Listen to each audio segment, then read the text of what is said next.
This is the Tango Alpha Lima podcast. They call me crazy cause I'm facing all my giants. They try to scare me into thinking I can fight it.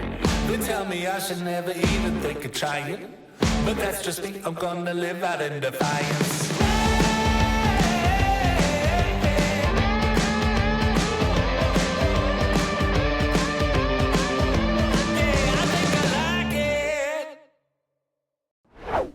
Hello, Alphas. Thanks for tuning in as we've got the most epic episode for y'all today. As you know, or maybe you don't, I host a TV show on PBS called After Action. We just finished filming season 3, which is premiering this October. And one of our episodes featured today's guest, Mitchelene BigMan. She's an Army veteran, a diesel mechanic, a 2-time OIF veteran, and the member of the Crow Nation in Montana. During her service, she was subjected to racism and discrimination, and due to her Native American identity and her gender, this discrimination and domestic violence and sexual violence, she survived both in and out of the military, inspired her to create a network for fellow female veterans of Native American identity, leading to her creating the Army Women's Iraqi Freedom Veterans Color Guard, which changed its name, but we're going to get into that when we interview her. We'll talk more about it. But the goal of this was to provide a network for other female veterans with the same identity, and also honor their contributions to the military and indigenous cultures. She's epic. I cannot wait for you guys to hear her story. She's fantastic. But before I'm excited. I know. I just want to say though that like I am so fascinated with, and I'm always like, I know there's a line there where you have to, as somebody who hasn't experienced that culture and who hasn't ever been a part of it, you know, your interest always has to be respectful. So, you know, I love learning about this kind of stuff though. This is something that I really love. So I'm super excited about this. Yeah. Speaking of learning, you got some info for us, right? I do. So since we're being joined by Mitchelene, I thought I would share some interesting statistics about Native Americans in the military and the veteran community. So for instance, after 9/11, almost 19% of Native Americans served in the armed forces compared to 14% of other ethnicities. And currently there are more than 31,000 American Indian and Alaska Native men and women on active duty and an estimated 140,000 Native American veterans living in the U.S. right now. It's pretty incredible. That's a lot of representation. That's a 5% higher rate than other ethnicities. That's pretty incredible. So they may not be the largest demographic in the military, but based on their ethnicity, they're the highest recruited, or the they're most likely to serve, you know, 1-to-1, which is incredible. Well, I hope that you Alphas will check out After Action Season 3 and listen to Mitchelene's story amongst 2 other Native American veterans who joined her to talk about the warrior culture and why that number's higher in most cases. Pretty compelling. So Alphas, stick around. We're going to talk to Mitchelene all about that and more right after the break. The American Legion is raising awareness about PTSD and veteran suicide by offering hope, camaraderie, and support. Be the one to help end veteran suicide. Be the one to save one veteran. Be the one to ask a veteran in your life how they're doing. Be the one to reach out when a veteran is struggling. Go to betheone.org and help the American Legion end veteran suicide. Will you be the one? Today we are joined by my pal, Mitchelene BigMan, who's a 22-year Army veteran and the founder of Native American Women Warriors, which happens to be the first ever recognized all Native American women color guard. Her advocacy for Native American women veterans earned her the Society of American Indian Government Employees Award, and she also served on the advisory committee for the Smithsonian's National Native American Veterans Memorial. Well, in short, she's kind of a badass. Mitchelene, welcome to the Tango Alpha Lima podcast. Thank you. I'm honored to be here. But your mantra focuses on strengthening women veterans in mind, body, and spirit. And I love that. Those are 3 parts. And if you neglect one of them, it's going to catch up to you. Mm-hmm. And so I wanted to talk to you about what that kind of healing looks like for a Native American veteran, and how your work addresses that holistically. Well, for a lot of us women veterans, especially those of us that have served for so long, there's a lot of changes. First of all, going into the military is a cultural change. Coming out of the military is also a cultural change. And those of us that have just served, there's a lot of stereotypes we had to overcome, and we still are. When I first joined the military, in my first duty station, I was asked, well, we didn't know you Indians still existed, which kind of like, first I wanted to punch the person, and then, but I was like, are you serious? And then how we're overlooked spiritually. There's a lot of things that we don't do like your normal common people. When we come out of the military, we come out of combat. There's actually a cultural, spiritual thing that each tribe does different. It's all different. They had me go into a sweat and had me pray. And because coming back from combat, there's a lot of stuff that we're carrying, not only the baggage from the military, but also the baggage from combat. So what I've done was, well, not so much me, but a lot of the ladies, and what I've noticed is how it's overlooked. Going into, when I retired from the military, and all of a sudden VA, they just kind of like threw us in this common, okay, this is how it's going to be. You need to take these meds. And I was like, for Native Americans, it's different. It's way different. We don't really like the meds. We have different ways of doing it. And our culture means a lot to us. And coming across a lot of the young Native American ladies that have served in all branches, that was one of the things we had to kind of like surpass while we were not surpass, but kind of keep it to ourselves while we were in the military. And I know I did, because a lot of times I wasn't fitting in. I wasn't fitting in as a minority female, and I wasn't fitting in as a Native American, because I'm not mainstream America. We're actually a political identity. We're not a race. So there was a lot of stumbling blocks that I had to overcome, and I'm not the only one. So a lot of us coming out of the military have that same commonality. So we built a sisterhood, and how we've managed to do it is we found different ways of healing. We have one lady that teaches healing through beadwork. So a lot of us are catching up, hey, yeah, I love to do beadwork. Some of us are using healing by making Indian outfits, or keeping in touch with each other. So there's different, where each lady's kind of, we build different ways of trying to help each other. But most of it is through our culture. Even though we have various tribes within our organization, all of us have that commonality of a spiritual, our spiritual side to kind of strengthen. And now we can, because of the fact that we don't have to worry about society kind of downgrading it, or judging us on it. And that's how we kind of keep it going, if that's what makes sense. Yeah, no, I love that. That's so cool. There's a book that so many people have read. It's called Tribes on Belonging by Sebastian Junger. Now, he's not Native American. But what he talks about is that there are these cleansing rituals that the problem that a lot of people come back is they don't actively get rid of all the stuff that they're carrying. And there's no symbolism behind what they do. They just kind of come home and sit in it. And there's so many benefits to a tribal culture, because there are ways of bringing the community together and showing love and showing that support and cleansing that stuff out of you. Oh, it's it's such a beautiful concept. Thank you so much. Mm-hmm. I know, like, historically, there was a time when Native Americans weren't even considered citizens, and it wasn't a recognized religion, so to speak, and so you weren't even able to practice your own beliefs. Which leads me to a couple of questions, so feel free to answer in whatever order feels most organic to you, Mitchelene. First of all, historically speaking as well, the Native Americans are like the highest represented for that population in the military over any other respective demographic. And considering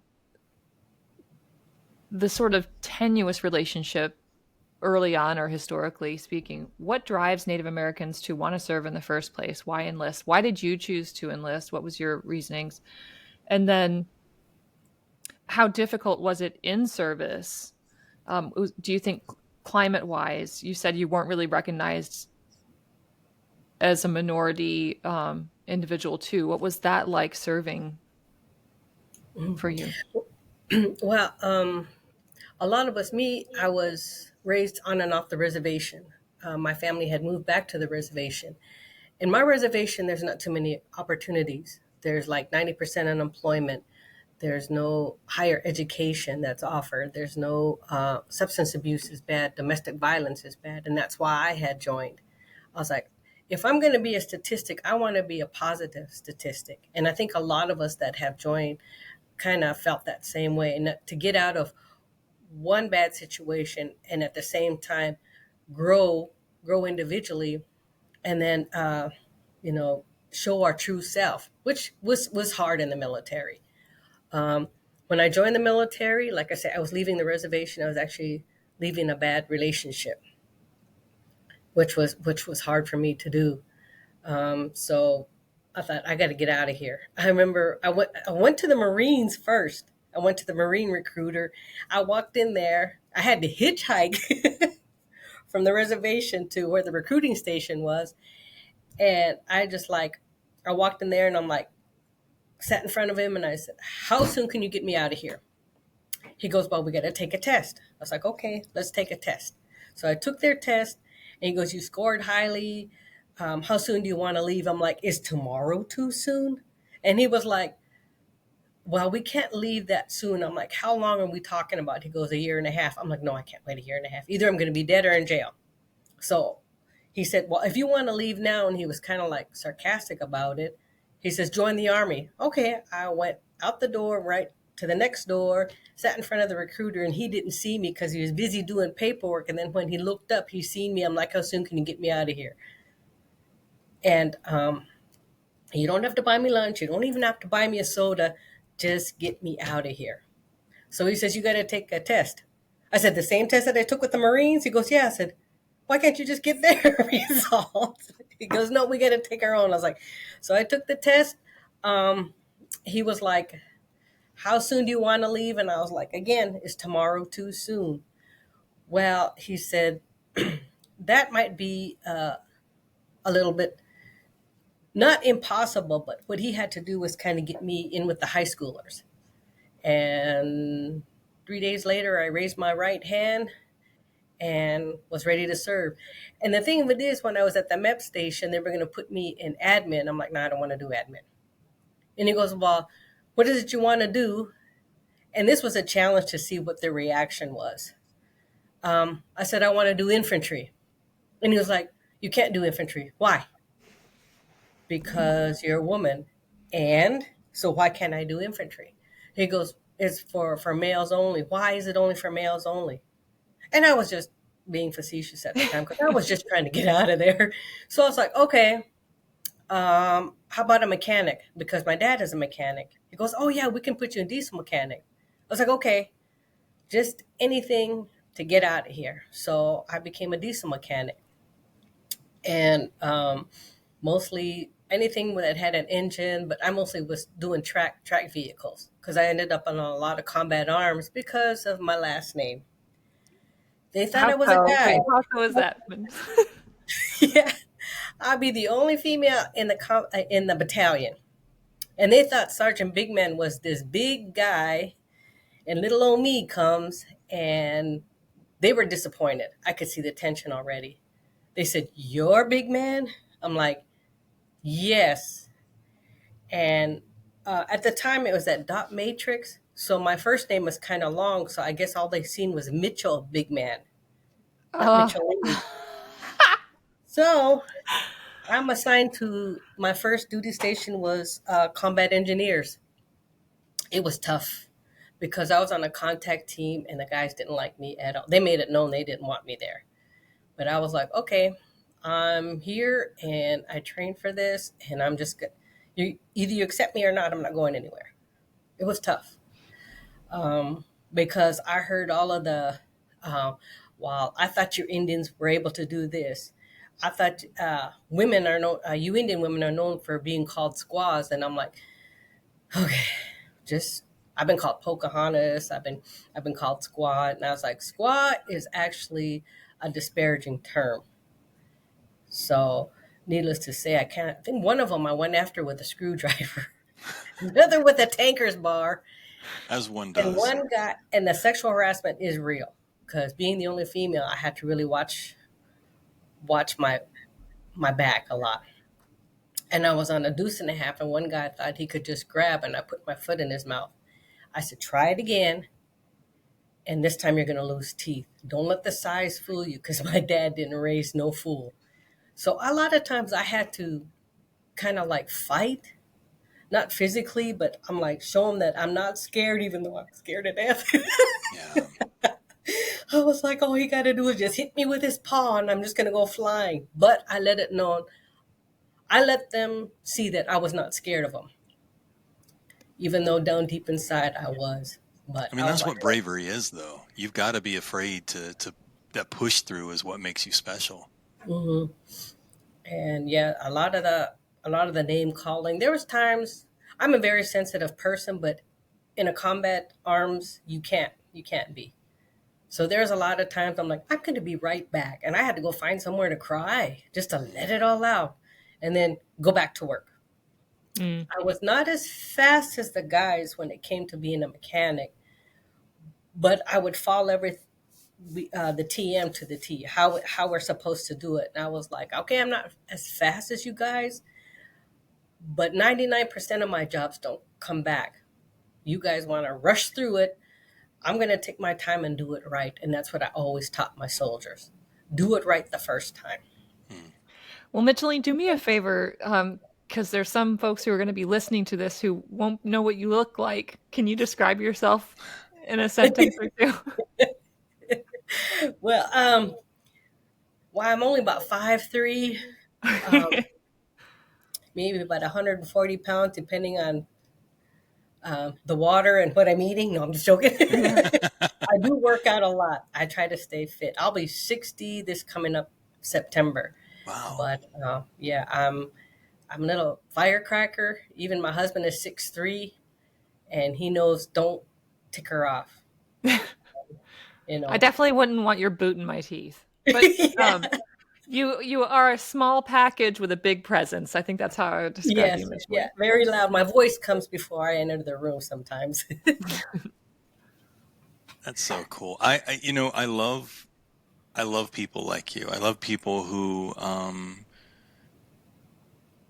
sort of step up into a world where like you said, you're scared, but you find a place for it. And you didn't just find a place, you dug a place out. You fought hard to get where you were. And I want to let you know that what you went through, I'm not going to sit here and pity you because I don't think that you need that, but I will say that I think things have gotten better. And Mhm. and I know that anybody that I served with would have stomped a mud hole in somebody if they had heard. We'll make jokes all day long, but our fellow Marines and our fellow military members, we don't. A lot of us don't put up with that kind of stuff anymore. I Mhm. also want to say you're really lucky that you didn't try and become a mechanic in the Marines because all our stuff is just the old Army stuff anyway. So you would have just got older versions of the same vehicles you were working on because it's all hand me downs. I had George Washington's Beretta 9 mil. Oh, Okay, that's not true, but still, it's funny. it seemed like it though, because it's so old.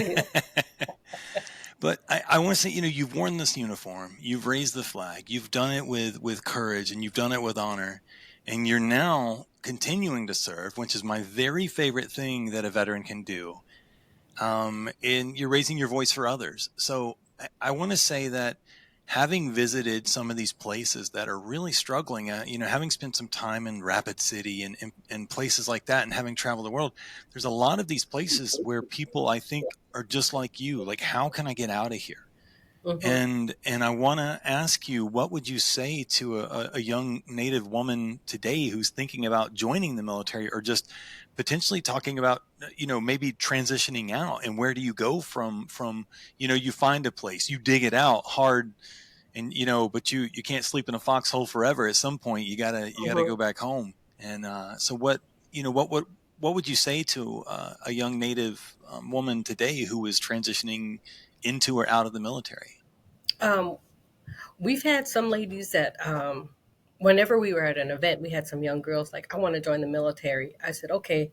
The thing of it is, when you join the military, be mindful that you can't take things to heart, especially during boot camp or basic training. And you're not going to sleep the first 9 weeks or 13 weeks, and depending on what it is. But the thing of it is, you got to take you can't let that stuff get to you. Because me being a sensitive person, I was like one of those that if you come at me stupid, stupid comes back. And I found out real hard you don't do that with drill sergeants. When I was in basic training, my drill sergeant made fun of my last name, and I pretty much told him where to go. You don't do that. I pushed my way out of basic. By the time I got to my advanced training, I could do 85 push-ups. So I tell them, don't take it to heart. Be that sponge and learn what you can, and then rely on a lot of the ladies, that because you're gonna build up a camaraderie. Is it a change? Is it a big? I was scared to death. I was hiding in my locker while my drill sergeant was looking for me, because I was like, what did I get myself into? I was like, forget this, I'll go home. But I said, you got to surpass that. And at the same time, pick something that you can use when you come out of the military. Pick a skill. I think computers is a big thing. Medical is a big thing. So I kind of encourage that. And I was like, I'm not saying you have to go Marines or Army. I said Navy is good. Air Force is good. I kind of encourage Navy and Air Force because of quality of life, and the opportunities seem to be a little bit more better versus the ground troops.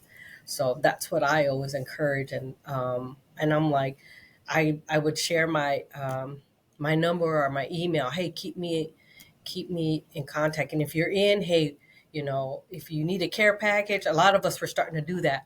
Someone put a small care package together and sent it to them. I said, well, you're allowed care packages. Last time I was in. And it would be something as simple as maybe a book or a card that some of the ladies would take the time to send. Hey, keep your head up, stay encouraged, because once you get past the initial, what they're going to do is they're going to break you down to build you up better. And all of a sudden, you're going to find that individual warrior inside of you, and then you're going to carry it through. So that's and I said, is it tough? Yes, it's tough. I'm not going to sugarcoat anything. But nowadays, with what the military is doing, they've advanced. They've been more open to recognizing the respect for all different cultures. Yeah. So I said, and I was an equal opportunity advisor and a sharp advisor. So I said, learn the resources that you have. So that's what I would always let them know, because I said, I'm also an MST survivor. And there's a lot of us in our organization that are MST survivors. And when I first did my interview when they found out that I talked about MST, I cried through the whole interview, because I tell them, I said, I still have this guilt and shame that I can't seem to go past. But one of the things is I learned and I taught in the military was a woman has a right to say no. A person has a right to say no, regardless of the gender. But I said, there's a lot of resources there for you. You have to go to them. And that's what I encourage. I just want to add one thing right here. I'm so sorry, Stacey. I know you're chomping at the bit here. I just want to say, when it comes to some things that people say to you that are hurtful, when you can choose for those things to be water and not fire, like, because with water, when it's rain, you're uncomfortable and then you dry out. When it's fire, it's destructive. But when somebody attacks you in the way that you've talked about, that's fire no matter what. Mm-hmm. And having to live through that. But when you can choose for something to be water, always choose for it to be water, because a lot of people speak out of ignorance and they live their lives out of that ignorance. That's really great that you say that, Joe, because one of the common things that I hear a lot that I think comes out of ignorance, or just maybe parroting or regurgitation is, the misuse of maybe like the term of let's have a powwow about this.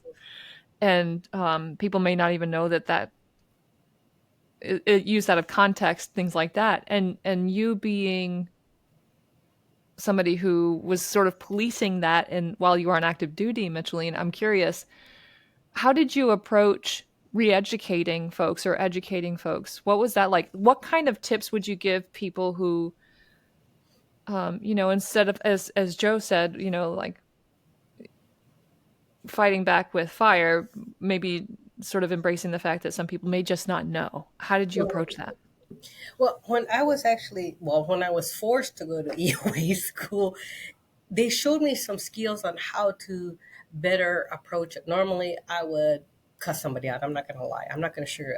When somebody said something to me that was stupid, usually the bad words came out. But after EOA school, I'm like, okay, how can I approach it different? Because everybody's got that lack of education and awareness. Because a lot of them don't. Because there was some stuff that I said growing up that I know offended people. So I am like, okay, it opened up my eyes. So what I would do is I would make the on the spot correction, and I've done it in a battalion form. When my sergeant major, I remember I was in Germany. He said, "All right." NCOs, after this, we're going to have a powwow. And I'm way in the back. And I'm like, as you are, Sergeant Major. And everybody goes, oh, I'm like, what? Who was that? I said, Sergeant First Class BigMan. So after I said, Sergeant Major, whether you realize it or not, a powwow is actually a social event, a spiritual event for Native Americans. So when you take it out of context, as a Native American, I find it very offensive. Now, if something was that you hold very true, and I turned around and made fun of it or used it as a normal context, how would you feel? And he goes, okay, I understand. So I said, it's something that you can't just change overnight, but believe you me, as long as I'm here, I'm going to correct you on that.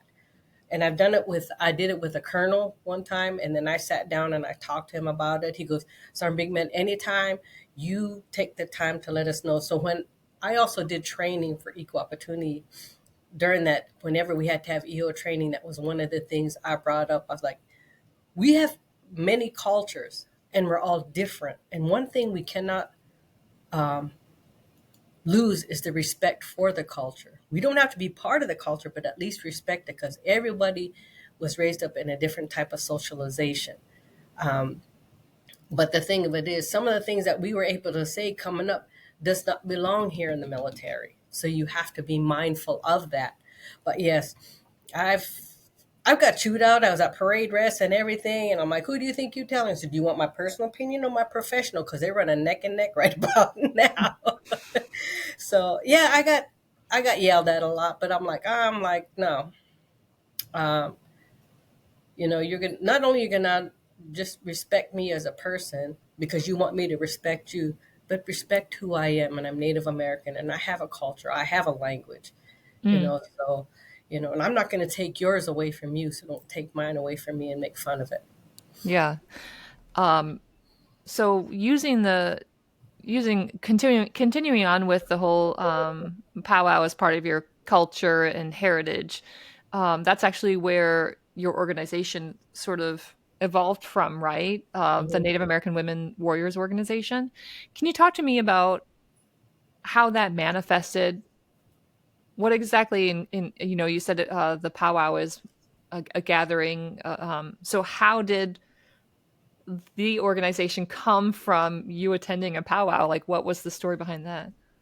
Well, I like to go to powwows, and I'm a jingle dress dancer. But on my Indian outfits, that I was either putting my rank or my combat patch because I wanted to signify I'm a veteran. Because again, women, even in our own culture, women veterans weren't really given any recognition. I'm not saying not given, but not like the guys or our male counterparts. So that's what I was known for, putting patches on. I always made sure, like I say, I had something to signify that I was a veteran. Well, during Denver March of 2010, there was 3 of us ladies. We were all jingle dress dancers. I made us some jingle dress, new jingle dresses that had our army patch, our military branch, and our combat patch, our rank or whatever, and I put him on there. And how it really wasn't to start an organization, but that, or a color guard. That's how it came about. Was an elder by the name of Camille Claremont, when we were getting ready for grand entry on a Saturday. It was a Saturday evening grand entry. Um, she noticed our outfits, and she goes, "I see your outfits. Is there a representation?" I said, "Oh, we're veterans. We're just women veterans." She goes, "Are you a color guard?" I was like, "Oh no, we're not a color guard. We don't know beans from a buckshot about being a color guard." So, and eventually she had left, and we're going downstairs to get ready to line up with the grand entry with the jingle dress dancers. And here comes Chico Hermeni Horses, the arena director, and he hands me this pad of paper and a pen, and he tells me I need your rank, your nation you represent, and your branch of service. So I'm trying to write this in a hurry, and I'm like, man, they're lining up. We got to hurry up and line up. And he's like, "What's the name of your color guard?" And I said, "My apologies, sir. We are not a color guard. We don't have no flags." We felt so out of place. He said, "Well," I said, at first we were all Army affiliated. I was regular Army. We had an Army Reserve and an Army National Guard. And he said, "What campaign?" I said, "Well, Iraqi Freedom. When Iraqi Freedom kicked off, both of them were mobilized." So he said, "Okay, our first name was the Army Iraqi Freedom Veterans Color Guard." And we didn't think it was going to go anywhere. I think we just kind of came into that mindset that it's like we're not really thought of as women veterans, as a Native American woman veteran, even within our own circle. So,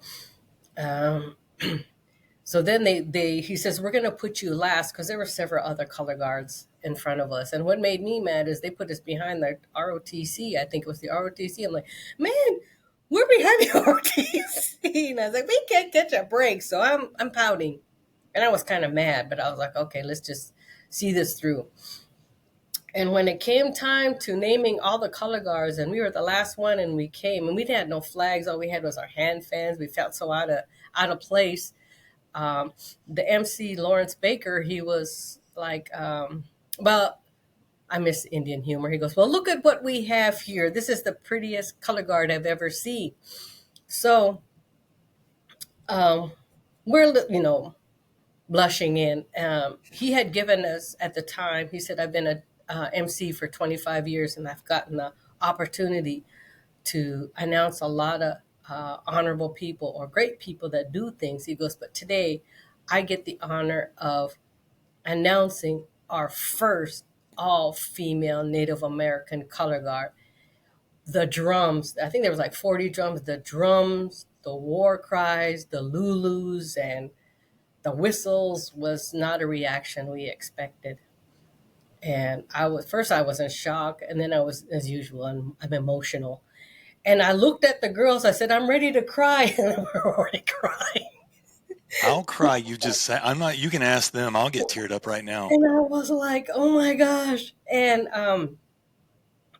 that's how it came about. And then after we were announced, we had walked off, and you could tell we never did color guard, because you're supposed to shake the hands of all the previous color guards that were already announced. We just walked right off because I didn't know what I was doing.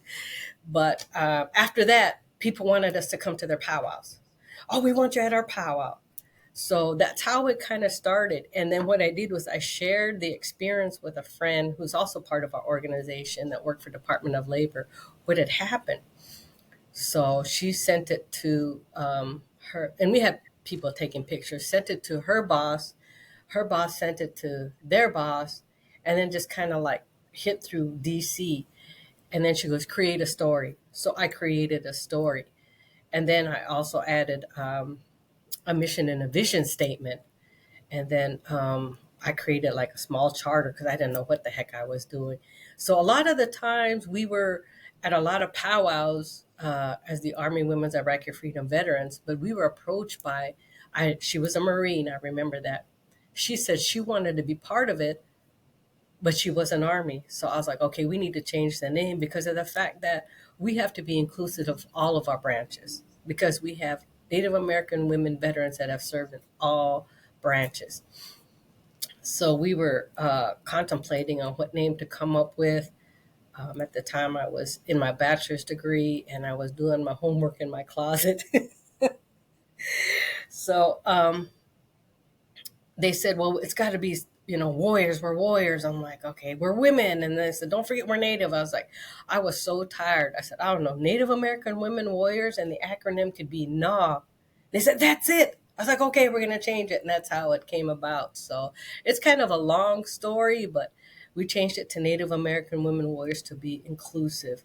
And then that's when we started. A lady helped us go 501c3 two years later. And then someone helped us to build up an application. And it grew. I mean, we have ladies we have active duty, retired, those that have served. We have ladies all over the United States from different tribes. We have some that, like I say, active duty, Iraq, Japan, Germany, Korea, that are also part of it. And it's like, well, what is it that we can do? Because we're way over here. I said, Native American warriors, be that voice. Be that voice for Native American women veterans and use that platform. And I said, you could use the story or you could use the mission and vision and then create it from there. And that's how it's grown. I think we're growing so fast. I'm like, and I made all the outfits. We use jingle. The original was jingle dress, and we were asked, why the jingle dress? I said, it's Ojibwe, but it's a prayer dress and a dance of healing. And we as veterans and as a nation, it's time to heal. So when we dance, it's for that reason. If that's Oh, that's great. If there's alphas listening out here who want to learn more about your organization, or perhaps there are some gals who want to join your color guard, or maybe there's a couple of Legion posts that want to invite you guys out to be part of their color guard or do something special, where can they find you? Our website is nawassociation.com. We also have a Facebook page as Native American Women Warriors, and then it's NAW. Which is NAWWassociation.com, right? NAWWassociation.com. And like I say, there's also other links in regards to that. And what's amazing is we have colonels, we have sergeant majors, and we have ladies that have connected with resources to help our women. I really rely on Stephanie Birdwell, she's the veterans VA for the Native American side, to help us find resources. We're more of an outreach. If somebody needs help, we find the resources for them, get them the help they need. And that's how we've done it. Because it's an all volunteer and it's an all virtual. We don't get paid for this. A lot of it is through donations. And if we do a color guard event or an event, sometimes they'll give us an honorarium. I've done speaking engagements where I'm like, make the check to Native American Women Warriors because we broke. We trying to build up our funds. That's fair. Joe, what do you got? I'm over here running my mouth muted. That's what I got. I got silence, forced silence. That's the best sound in the world, Joe. Joe being accidentally quiet. So I want to make sure I'm saying this right. Is it Absoluke, or your nation? It's for me. It's Crow because I can't say big words. It's Apsaluga Nation. Oh, okay. Yeah. I'm going to let you say that because I don't want to mess it up. Pronounce it one more time, Mitchelene, for the deaf ones like me in the back. Apsaluga Nation. And Apsaluga? Apsaluga, and it's Crow tribe.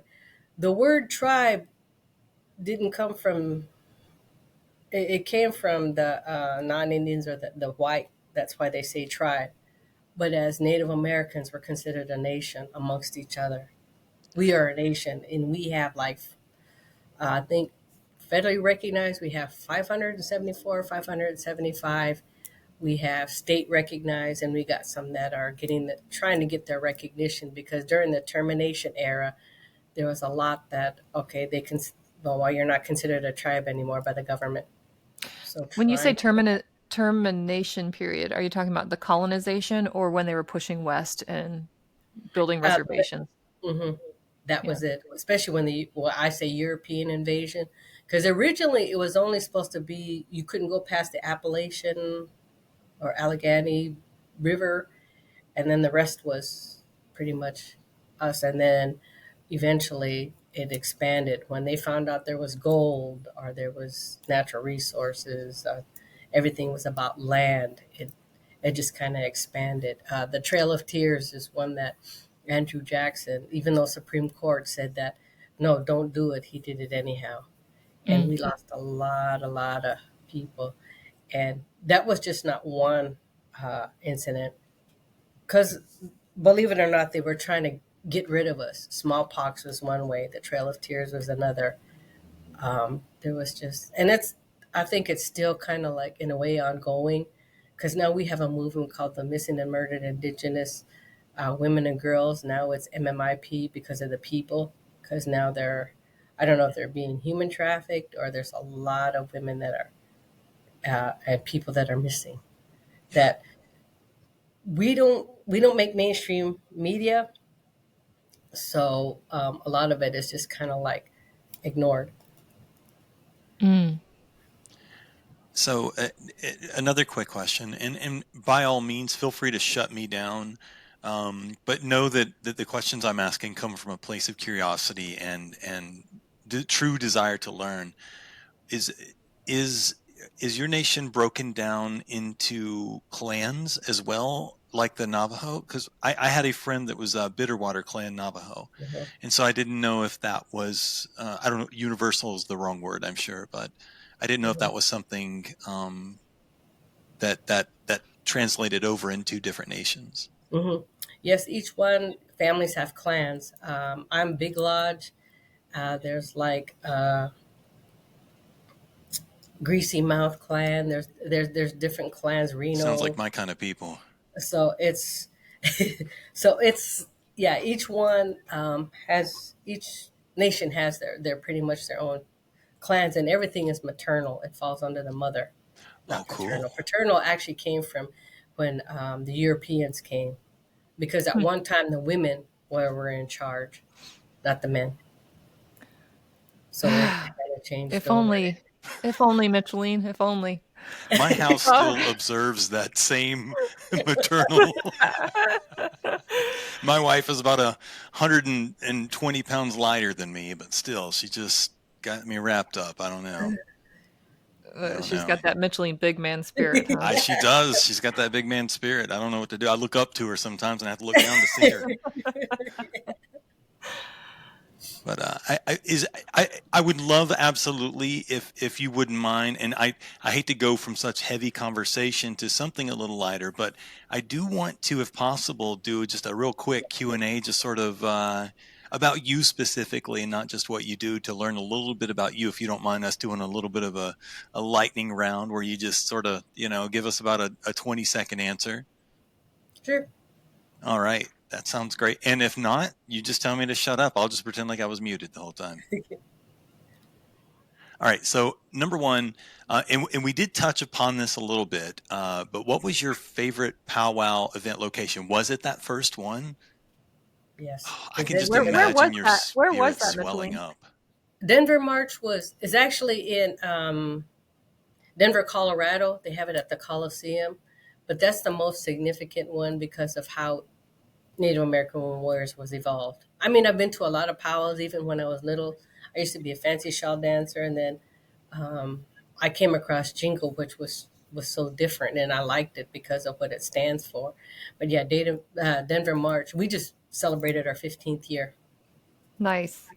And you said your particular favorite dance is the jingle dress dance, but what's your favorite one to observe? Well, it's not women's; it's the men's fancy feather. And the women's fancy, I take that back because it takes a lot of stamina it's almost like the sprinter version of a track person. Oh, and wow. it's Did you say very, very Fancy fast. Feather? Yeah, Can fancy we feather. can we YouTube that or Oh where? yes, fancy feather dancers Okay. and the women's fancy shawl. I tried to do it and I said, forget it. I don't have enough lung power. Is and that so? Are you singing at the same time, or is it just the exertion of the dance itself? no, just the exertion because I'm like, Okay, gotcha. um, the women's fancy shawls to mimic the flight of a butterfly. Some call it the butterfly dance, but because the way they move their shawl is how a butterfly flutters through the air. Oh, And like cool. women, the women's jingle, if you put a whole bunch of us together, it sounds like rain. And I said, that's where rain cleanses the earth. That's where the part of the healing comes. Wow, that's cool. That's awesome. All right. What is your favorite movie? My favorite movie is Twilight. Oh, I There's love it. nothing I wrong love with it that. Because it There's has that nothing wrong with combination that. of the native side. I was like, oh, I I like love that. So you're obviously on the team Jacob then. Oh, yes. I was too. I was too. Not I because of anything other than the fact that he's just so same cool. same such a sweetheart. Okay, favorite song. My favorite song is I'm a nerd. Um, I used to play violin and viola, and mine is the Brandenburg Concerto in G major, and the Awesome. Allegro. Blah, blah. Yeah, All right. I And miss. last one, favorite place. My favorite place is what is it? Nuremberg, Germany. Oh, Yeah, Oh, cool. that's neat. yeah, Of all the places, I wouldn't have expected that. yeah. I guess when I hear Nuremberg, I think of the trials, and I'm like, wait, there's where's the modern day, which is Yeah, Germany. yeah. It's amazing. Because I was in that area with my first duty station, and I just loved it. The Bavarian people were very welcoming. That's what I Not liked not about to it. mention the schnitzel's amazing. I know. All Believe it right. or not, I loved how quiet it was in Germany. Like, I know that sounds weird coming from me, but there's just like a implied, like nobody raises their voice, and at Mhm. least where we were Yeah. when we visited over outside of Longstool, we were within about an hour or so of Longstool. Hmm. Yes. Well, Alphas, don't forget to visit the NAW Association website. That's nawwassociation.com. And you can find the social media links. You can link up with Mitchelene and all of the wonderful Native American women veterans from across the U.S. And learn more about this organization. And hopefully, maybe check them out at a powwow coming in your neighborhood sometime soon. Mitchelene, as we wrap up, is there anything that you'd like to share with the Alphas that we didn't discuss? Well, one thing I would like I say with Native American warriors, there was a lot of opportunities, and I actually co-authored two books called Her War Too. I was the only Native American author because I think there was like 12 or 13 of us. The second one, I actually created a poem called Warrior's Cry. And the reason why for that is because I felt like I didn't fit in with my own people because being raised on and off the reservation, I didn't know my language. Off the reservation in an all-white school, we were called either dumb Indians or dirty Indians. On the reservation, I was considered an apple Indian because I didn't know a whole lot about my culture, my language, or anything like that, where I'm red on the outside and white on the inside, even when I attended the residential school. And then when I joined the military, again, I felt like I didn't fit in, not even in the minority group because of the fact that they first see me, they think I'm Hispanic, but I'm like, no, I'm Native American. And then when I got out of the military, just trying to fit in as a veteran and just being part of society, that was another thing. And then combat, dealing with a lot of the inner turmoil with combat and the battles that we have to deal with, that was another thing. So I actually created a poem called Warrior's Cry, if I could share it. Yes, Oh, okay, please. please. Okay. No one sees my pain, the struggles of not fitting in anywhere. The inner battles I carry daily within, sometimes too much to bear. I cry in silence to evade the ridicule of society's lack of understanding. I put on my outward armor of strength to show that I'm still standing.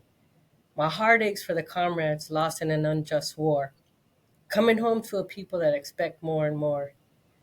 History illustrates the countless times to eliminate my kind. but our spirit has overcome time after time.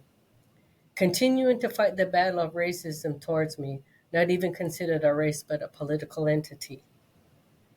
No matter how hard I work or try, no one sees this warrior's cry. So I Wow. I Thank you created for that one. sharing Everyone said, "Wow, that's a neat." And I was like, "What made you write that?" I said, "Well, had to have 1,000 words." And I was like, "Well, let me put a poem in there and see if it makes any." I've started getting into poetry. I've done Indigenous Strong, Snowflake Summer, and I was like, "You need to." Like get it out there. And I'm like, I guess I'm one of those that I feel like I'm still kind of timid about that. I don't want people to come at me the wrong way, and I don't want to offend anybody. So sometimes I was like, well, maybe I'll just wait a little bit. But everybody's like, no. And they said, you need to write your own book. And I'm like, what am I supposed to write? Because I wasn't a saint. I tell people I cuss a lot. Nobody wants a second Bible. Like, we're good with the one we've got. You write whatever you want to write. So, I but speak your language, Mitchelene. Where can we find your titles? Where can we find more poetry from you, your book? Where can we find it? Well, it's actually on the website because they got Okay. Indigenous Strong on there, Oh, and cool. they're going to put in the Snowflake Summer and then Warrior's Heart. Warrior's Heart. Wonderful. That's NAWW Association. That's going to be in the show notes, Alphas. Stick around for some scuttlebutt right after the break. Selfless service. The American Legion celebrates all who contribute to something larger than themselves. And inspires others to serve and strengthen America. We are veterans strengthening America. We are the American Legion.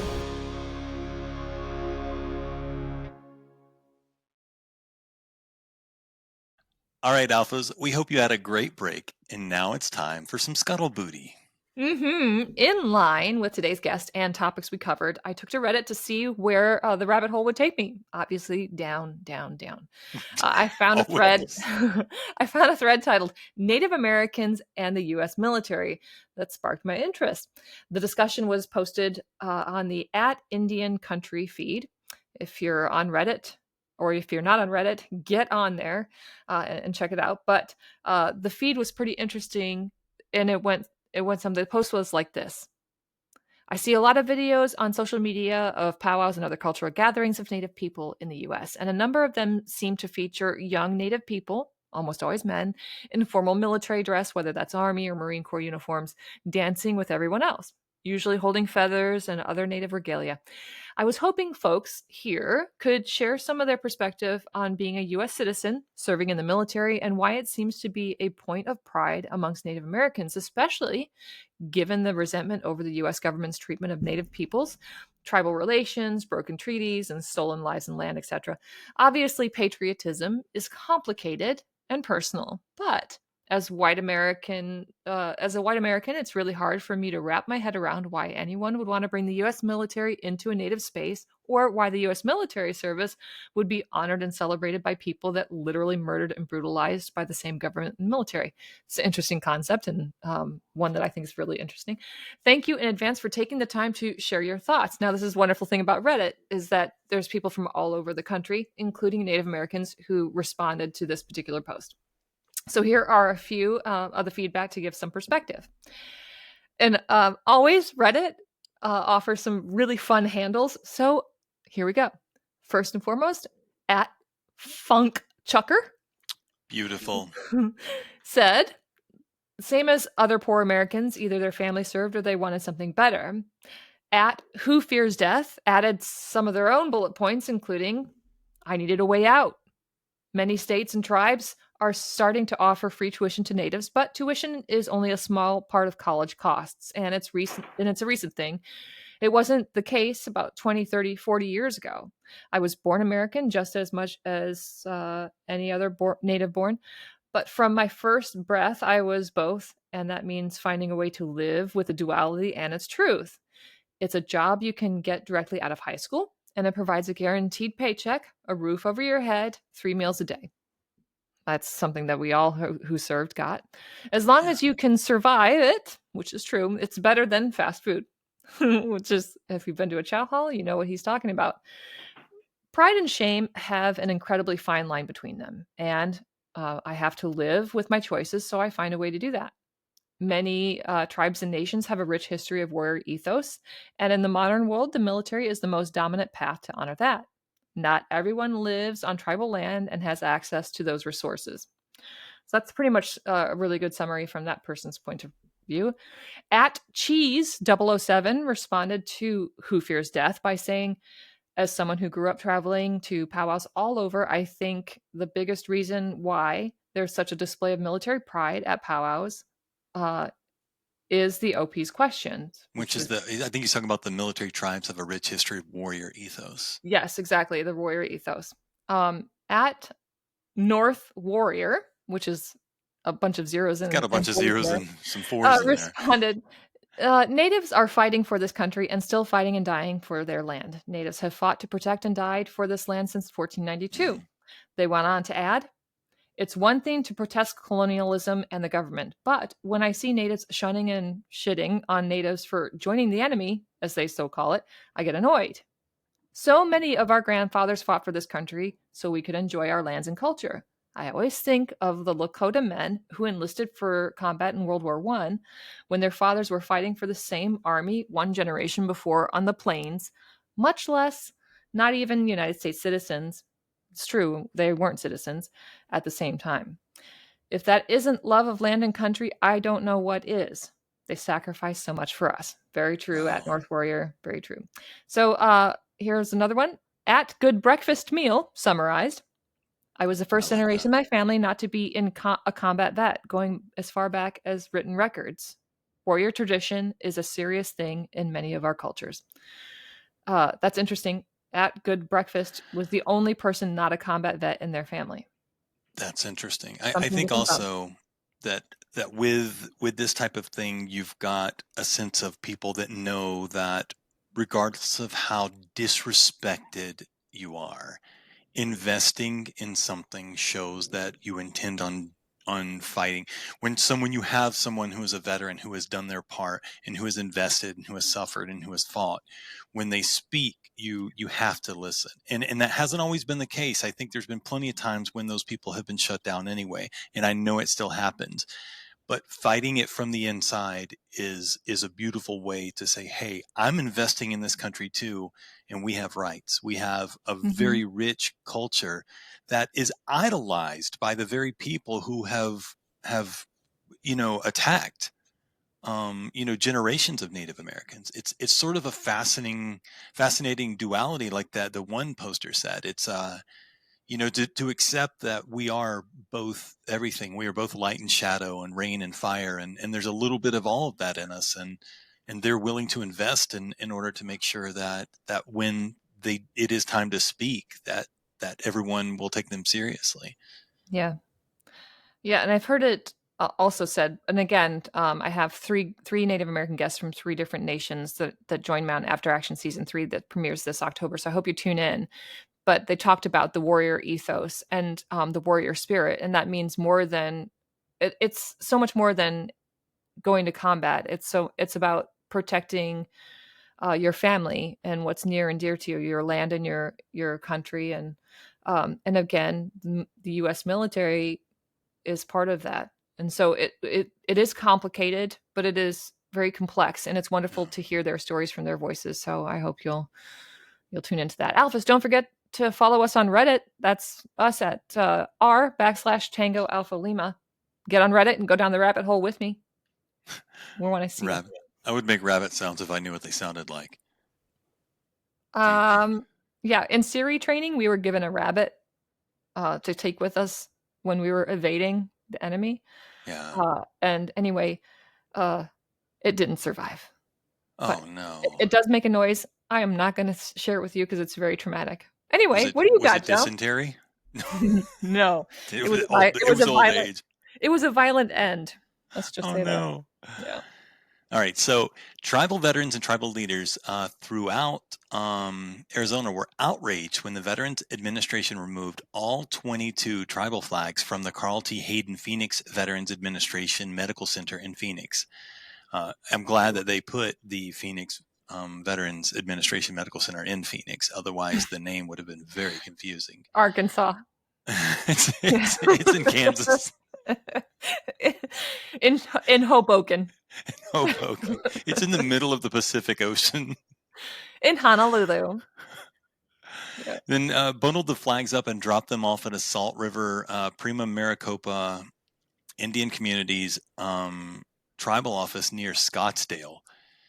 I was surprised and appalled when the staff of the Phoenix Veterans Affairs Hospital dropped off all 22 Arizona Tribal Nation flags at our office, explaining that they could no longer display them. Ricardo Leonard, vice president of the Salt River Pima Maricopa Indian Community, said in a statement. Ricardo Leonard, an Army veteran and a 32-year member of the Arizona Bushmaster Post 114 of the American Legion, said he was surprised and appalled.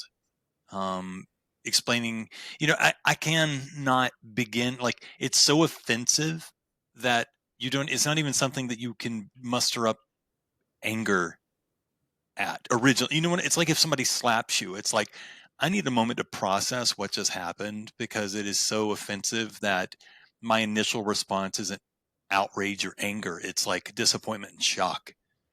You know what I'm saying? Like, I can't begin to imagine what that was like. That's so disrespectful. Yeah. And even if it was one of those things to where there was something that came from the top down or whatever, I feel like that's a conversation like, hey, what is a respectful way that we can do this? Because this is out of my hands. I feel like some communication could have helped. Yeah, I don't know. I wonder if there was like we should get through the rest of this article. Yeah. Maybe they address it. But I wonder if there was like a ceremony they might have had, if they had no other choice, if it was government mandated. Would there have been an approach to ceremoniously take it down or a different way to... Anyway, what else do you got from this article? Indigenous people across the United States serve in the armed forces at 5 times the national average, according to the National Indian Council on Aging, and have served with distinction in every major conflict for over 200 years. Arizona has one of the largest native voting populations in the country, with more than 305,000 of voting age, according to the National Congress of American Indians. Indigenous people make up 6% of Arizona's overall population. So the removal of the flag comes as part of a new flag policy implemented by the Department of Veterans Affairs that limits the display of flags at VA facilities. The removal ignores the longstanding recognition that tribes and tribal membership is a political status, not a racial classification, Governor Stephen Roe Lewis said. We went to Washington and told them we are not DEI, referring to the Trump administration's moves to erase diversity, equity, and inclusion policies from government. There's a trust responsibility, a relationship between our governments. I mean, this is exactly that. It's like an allied thing. This is going to get me fired up. So the policy is intended to establish consistency across the department and aligns with longstanding Department of Defense guidelines, the Veteran Affairs stated in a news release. The policy applies to all Veteran Affairs facilities, including offices, government vehicles, medical centers, common areas, and parking lots. This is obviously some really important stuff that we should be focusing on right now, by the way. Just let's pull flags down out of parks and stuff. This is high you think that like homeless veterans and things like that are important, but have you seen those flags? They sit there all cocky and all waving at me when I walk by. No, this can't stand. So in a statement and email to Arizona Mirror, VA Public Affairs Officer Jessica Jacobson said, under the VA's new flag policy, like all sovereign nation flags, those of federally recognized Indian tribes are only permitted to fly at VA facilities during dignitary visits or special ceremonies. Jacobson said that there's one exception to the policy at the VA's Cherokee Nation Medical Clinic in Oklahoma. The clinic is located on tribal lands, and the Cherokee Nation flag is allowed to fly there. Flags of federally recognized tribal flags can still be flown at national cemeteries for Memorial Day, Veterans Day, and other special events attended by a senior tribal official, according to the statement. So representation of the nation is required to... I don't know. Right. It seems really It seems really pedantic. I don't know. Yeah, I don't know. I I think the key word being here is that it's a tribal nation. And it's a sovereign nation within the United States. That was the yeah. whole premise. And I understand the U.S. United States flag should be proudly flying, but in a state where there are 22 nations, Yeah. I can't see, as long as they're taking they're respecting the flag display of a lesser height. Like, it would be different if it was the U.S. flag on the same level as all these nations, but if they were displayed in the correct way, as we would say our service flags, it doesn't make sense to me. But anyway, It's a weird thing to focus on. There's one more quote here as Okay. well. It's this is an insult to the tribal members who serve in our armed forces at a higher per capita rate than any other group in America. And the removal of these flags sends a harmful message that their sacrifices are being diminished or erased, he said. Lewis urged the Secretary of Veteran Affairs to reconsider this policy and restore the display of Arizona's tribal flags at the Phoenix VA Hospital, located in Phoenix, Arizona. Yes.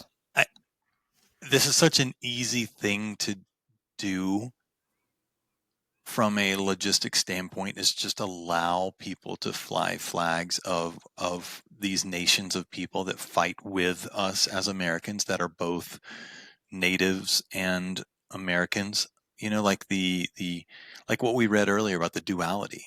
And, it's a representation of people that love this country and serve at higher rates than anyone else. It just is such a slap in the face. That's pointless. It's going out of your way to be dismissive of someone's service and sacrifice. Mm. Well, staying on the Native American veterans and military theme, a memorial to Native American military veterans could soon be erected on the grounds of the Minnesota Capitol under a bill that was advanced by the State Senate Committee. The measure, authored by Senator Mary Kunesh, would create a task force for establishing the memorial at the Capitol. The 13-member task force would be appointed by the Commissioner of Veterans Affairs and include one veteran from each of Minnesota's 11 federally recognized tribes. Kunesh said that she was inspired to write the bill by a trip to see the National Native American Veterans Memorial 2020 unveiling in Washington, D.C. As a Dakota citizen of the Standing Rock Sioux Nation and the United States Navy veteran, Al Kyer said the memorial would not only honor the past, but also address the lack of recognition Native American veterans currently receive. Quote, "This is not just about honoring the past, it is about ensuring that young Native Americans see their ancestors remembered with dignity so that they may feel pride in their heritage and their contributions," Al Kyer said. Native Americans serve in the United States, as we've said, at a higher rate. They go on to say, "I think it's even more important that we, as a state, recognize the pivotal role of that of our American Indians played in not only World Wars I and II, but the Korean War, Vietnam, and today. Our nation, our Native Americans continue to serve in all branches of the military. They represent a diverse and rich heritage, embody the values of courage, honor, and duty, and their stories remind us that the fight of justice and equality extends beyond the battlefields." So it's pretty neat. If you want to see any of these articles, we'll have links to them in our show notes. Feel free to dive into those and let us know some of your feedback and your thoughts if you want. I think if there's one thing that we can take from this, is that there are long-term ramifications for everything that our country has gone through. And if you're not willing to admit at this point that we've gone through that as a nation, and then you can't just move past that stuff. I'm not even talking about forgiveness or that, because that's a very difficult thing. And I think it's a can of worms, because, with forgiveness, you have to openly blame specific people who aren't here anymore. But you have to admit that there's still the problems that come with everything that our nation, our country has been through, and the nations that have suffered and are still now currently being disrespected. And it may not seem like a big deal, disrespect may not seem like a big deal, but that's a different type of culture. It's a warrior culture. It's a culture that has such a rich history of serving and spirituality that these things, saying something mean to you or me is one thing, because our culture is not something that has been so painstakingly built. Our culture, now our nation, yes, but when you take people who have suffered the way that they have, the Native American nations, it's way more personal. And I think that there has been a wild amount of patience on their part in order to let everybody catch up sort of mentally with where we're at. And it's still, in a lot of cases, just not happening. I hope I'm not being too esoteric with all that. I'm just, I'm trying to keep us, from getting disappeared by the the government, but also I hear you. to recognize that there's some serious problems and we're just being blatantly disrespectful for no reason. Yeah. And I understand the need to honor everyone who served. But I think this particular culture, which is our indigenous peoples of North America, even Central, South America, whatever, but particularly our indigenous peoples, who have, before our nation was our nation, have been in service of this nation, deserve recognition. And so whatever that looks like, that and they are a sovereign nation within our own borders. So it's something to remember as well. And I think I'm very lucky to have served alongside people from all walks of life within our nation, and it's such an abundantly rich nation of different cultures, religious beliefs and backgrounds, skin colors, demographics, whatever you want to call it, Native Americans being one of them. And so I'm honored to get to know more people like Mitchelene. And again, she's a good friend, and I'm glad we had her on as a guest. It really opens up our thinking hats and gives us some room to sit back and think about how lucky we are as military veterans to have served alongside so many great and wonderful Americans, and Mitchelene being one of them. So thanks. Yeah, I want to give a shout out to all my friends that I served with. That was part of a Native American nation, because it's I think it's beautiful, and I appreciate all of you. If anybody wants to share some positive experiences or things that they've experienced, things that they've learned, you can go to our Reddit and maybe we'll set up a post or something like that if it seems appropriate to do so, because I love these types of stories. I love learning about other people's positive stories and things like that. So wonderful. All right, Alphas, we appreciate you. Thanks for listening. And you can subscribe to our podcast or newsletter, or send us mail and guest recommendations at legion.org/Tango Alpha Lima. Guess what, Joe? We're going to see you next week. We nailed it. Me and Adam could never do that.